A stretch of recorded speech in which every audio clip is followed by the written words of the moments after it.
मध्य रेल्वेच्या सोलापूर विभागानं पहिल्याच वर्षात IOCL पाकनी सायडिंगमधून पेट्रोलियम उत्पादनांच्या 301 रेकच्या लोडिंगसह 44.2 कोटी रुपयांची मजबूत मालवाहतूक वाढ नोंदवत रेक लोडिंगचं त्रिशतक पूर्ण केलंय।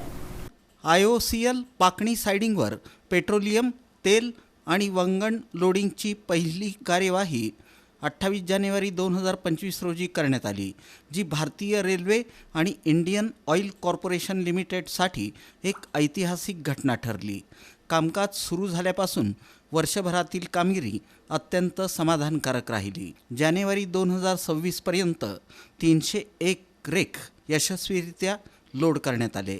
सोलापूर विभागासाठी 44 कोटी 2 लाख रुपयांचा मालवाहतूक महसूल निर्माण झाला। पाकणी सायडिंग विविध प्रकारची पेट्रोलियम उत्पादने हाताळते, जसं की high speed diesel, motor spirit या कार्यक्षम, सुरक्षित आणि पर्यावरणपूरक रेल्वे मार्गानं इंधनाच्या वाहतुकीला मदत करते।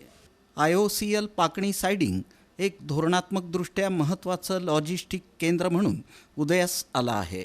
ही महाराष्ट्रातील पहिली IOCL रेक लोडिंग सुविधा, भारतातील IOCLचं 9वं विशेष मार्केटिंग रेक लोडिंग ठिकाण आणि देशभरातील रिफायनरीसह एकूण 18वं ठिकाण बनलं आहे।